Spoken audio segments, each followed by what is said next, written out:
Bonjour, bienvenue dans MQ17 qui fait suite à MQ16 et MQ16 bis pour finir le paragraphe. Et nous abordons maintenant un dernier paragraphe qui est marge de potentiel, le sixième, mais cette fois-ci avec E plus petit que V0. C'est-à-dire que notre transfert correspond au schéma qui est ici, à savoir une zone 1 dans les X négatifs où E est supérieur au potentiel puisqu'il est nul dans cette zone 1, alors que dans la zone 2, pour les X positifs, eh bien, nous avons le cas où 1 est plus petit que V0. Je vous rappelle que de manière classique, le résultat était simple. La particule venant de la zone 1 était réfléchie à la frontière, elle restait dans la zone 1 et repartait en arrière. De manière parfaitement claire, aucune particule n'avait de chance d'être transmise dans la zone 2 parce qu'elle n'avait pas d'énergie suffisante.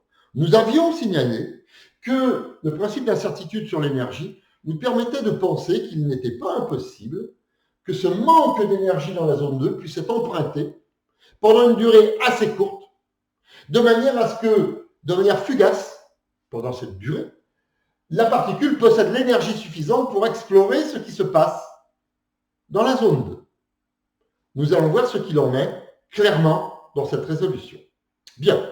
Alors, première étape, bien sûr, on va regarder la zone 1. Et conformément à ce qui s'est passé dans le cas précédent, on va poser K1 qui vaut racine de 2n sur h bar 2e, qui est donc la valeur utile de K1 dans la zone 1, puisque le potentiel vaut 0, le E c'est E moins 0, et on a vu que donc la fonction d'onde stationnaire, le morceau stationnaire de la fonction d'onde de Schrödinger dans la zone 1 pouvait s'écrire en fait, eh bien, A E puissance I K1x plus un B E puissance moins I K1x. Ce que nous allons tout de suite réformer dans l'idée que, bien sûr, il n'est pas question de normaliser cette fonction d'onde et on va faire comme tout à l'heure. On va prendre arbitrairement l'amplitude A de l'onde incidente quand on regarde Schrödinger total,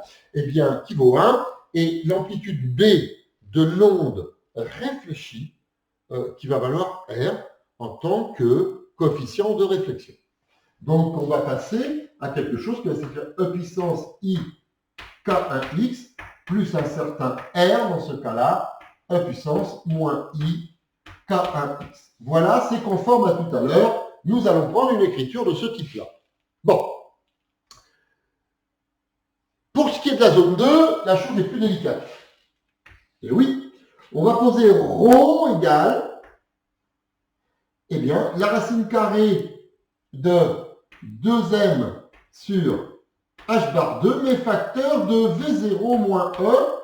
Je vous rappelle que on retourne pour avoir un radicand positif. E est plus petit que V0.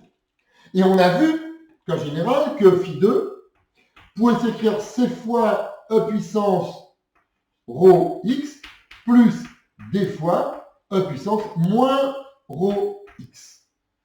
Et que là, il n'est pas du tout question d'une onde qui se propage, mais d'une onde dont l'amplitude, puisque nous sommes dans les x positifs, augmente avec x infiniment avec amplitude c, ou diminue avec x vers 0 avec amplitude d.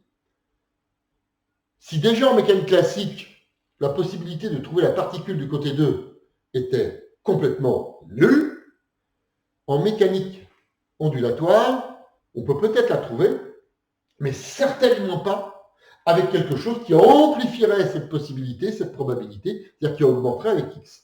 Voilà. Donc, nous allons admettre physiquement que dans toutes les écritures de ce mathématique de la solution, nous, on va l'écrire simplement T, E puissance moins rho x. Voilà.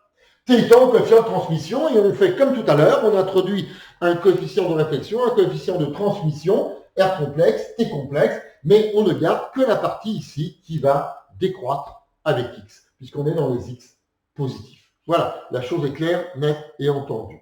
Ce qui veut dire, en fait, que la fonction d'onde de Schrödinger 2, voilà, elle va s'écrire T E puissance moins rho x, eh bien E puissance moins I, E sur H bar T. Voilà. Et de la même façon, la fonction d'onde de Schrödinger associée au domaine 1 devrait être multipliée par E puissance moins IE sur H bar T pour avoir la fonction d'onde de Schrödinger totale.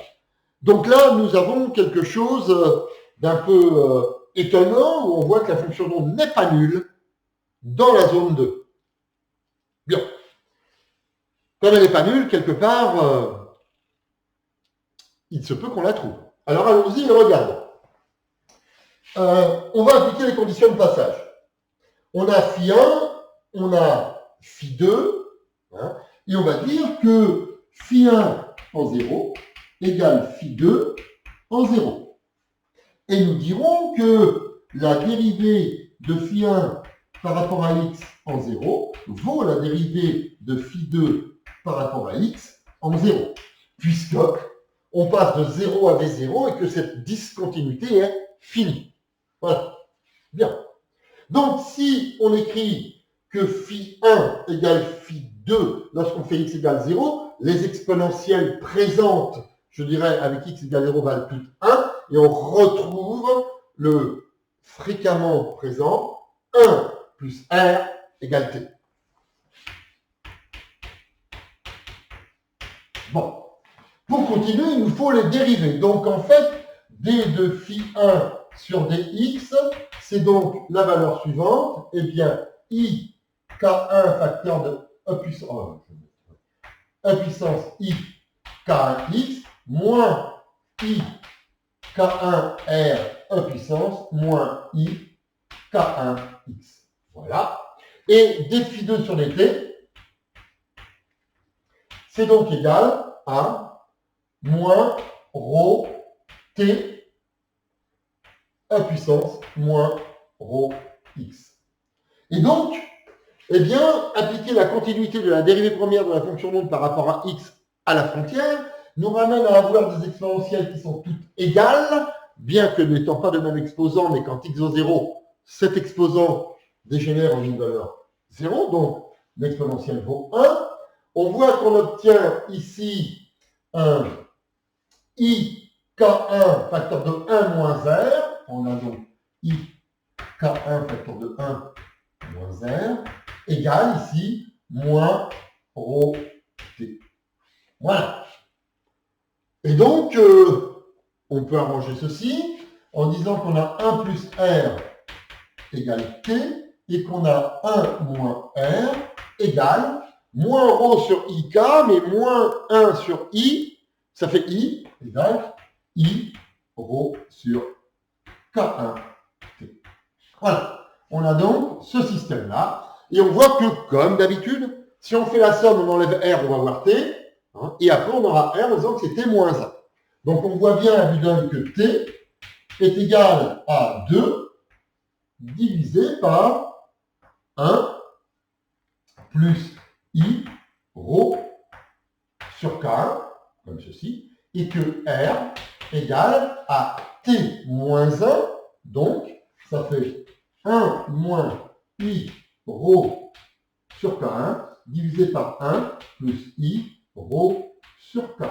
Voilà. Alors, précisons tout de suite les choses. On voit cette fois-ci que t et r sont des nombres complexes. Bien sûr. Précisons ce que vaut rho sur K1 une fois pour toutes en fonction de l'énergie incidente et de la marge de potentiel. Donc, rho, c'est ceci, K1, c'est cela. Quand on fait rho divisé par K1, on obtient que rho sur K1, écrivons-le une fois pour toutes, c'est la racine carrée de V0 moins E divisé par 1. Voilà, si besoin est de transformer nos relations en fonction de la marge de potentiel et de l'énergie incidente. On peut remarquer une chose fort importante, c'est que R a une allure tout à fait particulière. C'est un complexe conjugué divisé par un complexe. Voilà. Autrement dit, le module de R, c'est 1. Voilà. Donc, je peux l'écrire comme ceci, peut-être. Module de R égale 1. Ce qui va nous amener certainement à des conclusions probabilistes tout à fait particulières. Hein? Alors, si on regarde maintenant ce que l'on peut dire, eh bien, à propos des vecteurs densité de courant de probabilité, on va avoir un JP1+, à savoir celui qui amène, qui va être proportionnel à H bar, K1, Ux, et comme l'amplitude vaut 1, on a ceci. On va avoir un JP1- qui renvoie, ça fait moins H bar, K1, R complexe conjugué, Ux. Et on va avoir un JP2+, qui n'existe pas, qui vaut 0. Il n'y a pas de vecteur K. Donc, ceci vaut 0. En termes de flux, la somme des deux du côté 1 doit donc faire 0. Ce qui veut dire qu'on doit avoir H bar K1 qui vaut ceci, et vous voyez que cette somme fait bien 0 si R complexe conjugué vaut 1, c'est-à-dire si le module de R vaut 1, ce qui est bien le cas. Donc, ça veut dire, en fait, que la particule, quand elle arrive ici, avec son niveau d'énergie E, ici on a V0, elle arrive, elle va repartir, mais comme on a trouvé que la fonction d'onde n'était pas nulle dans le deuxième domaine, elle va aller faire un tour à l'intérieur, elle va revenir. Elle va pénétrer de l'autre côté, elle va emprunter ce qu'il faut, elle va regarder, elle va pénétrer pendant un certain temps tôt, où elle va faire un aller-retour, elle va se retrouver à la frontière, elle va partir. Et en fait, ce que dit la mécanique classique, c'est que non, on ne pénètre pas, on fait tout de suite demi-tour. La mécanique ondulatoire dit si, on peut pénétrer, explorer. Et donc, il y a une probabilité de présence du côté, je dirais, de la zone 2. Et pour être clair, la probabilité de présence, UP1, ah ben oui, quelque part, hein, c'est donc proportionnel à phi1 étoile. Et que la probabilité de présence du côté 2, elle est proportionnelle à phi2 étoile. Voilà. Et donc, en tant que tel, hein, on doit avoir ici quelque chose, là, qui est proportionnel à T bar.